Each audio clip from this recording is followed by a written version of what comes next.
Hiya gang, I'm MyRadar meteorologist Matthew Cappucci. You know, in the wintertime, everybody always seems to be obsessed with how much snow is going to come down, the totals. But no one really talks about snowfall rates, and that's a much better indicator of the severity of a storm's impact. By the way, if you're joining us on YouTube, make sure to like and subscribe for much more great content that you will not want to miss. Now, when it comes to winter weather and social media, it seems every snowfall map out there, especially the outlandish ones, go very quickly viral. They can be stripped from forecasts, cross-posted, and quickly shared by thousands. Resultantly, members of the public often have a somewhat singular metric they attach to how impactful a snowstorm will be. How much will come down, obviously. It sort of makes sense, but there's a bigger picture we're kind of missing. When it comes to clearing roads, driving, or even being able to see, it's not total snowfall that's important. Yeah, it matters a bit, but it's how quickly that snowfall comes down, i.e. snowfall rates. A quarter inch per hour looks like a gentle snow globe and causes next to no issues unless you're in, say, Florida. This is a conundrum that's also reinforced by how winter storm warnings are issued. Generally speaking, many local National Weather Service offices hoist winter storm warnings for 6 or more inches in a 12-hour period, or 8 or more in a 24-hour window. Snowfall totals like that can be disruptive, especially in areas that don't see them often.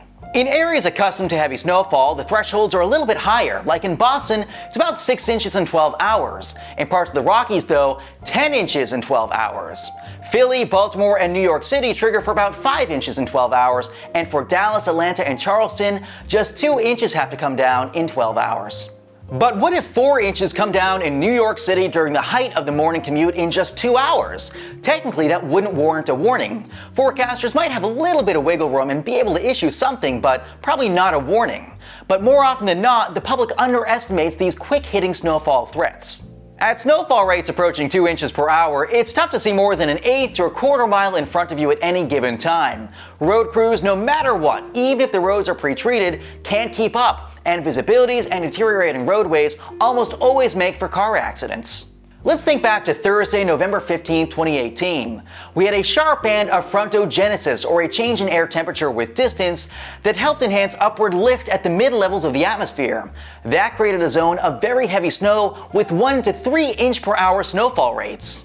A winter storm warning was only issued for the Big Apple once the snow began falling. Central Park saw about half a foot, but most came down in just 2 or 3 hours. The 6.4 inches that fell became the second snowiest November day on record in New York City. You'd have to go back to about 1882 to find something snowier.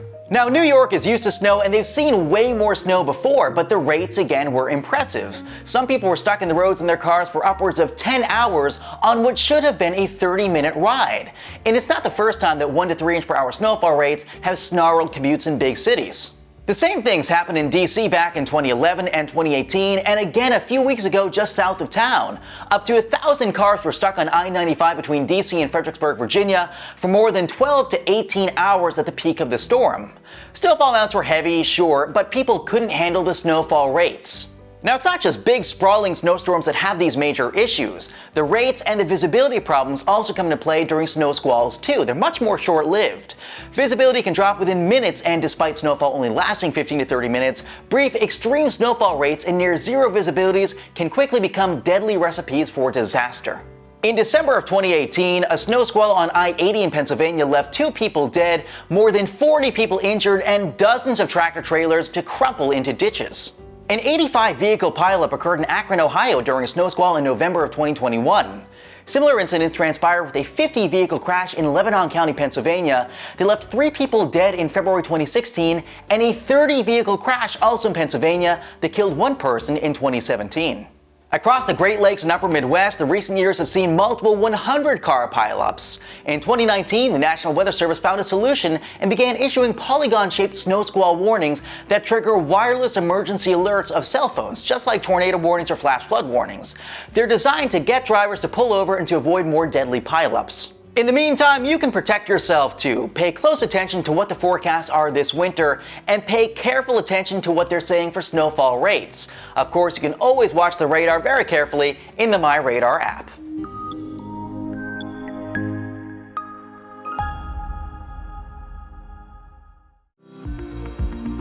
Follow MyRadar on social media: Facebook, Twitter, Instagram, and YouTube.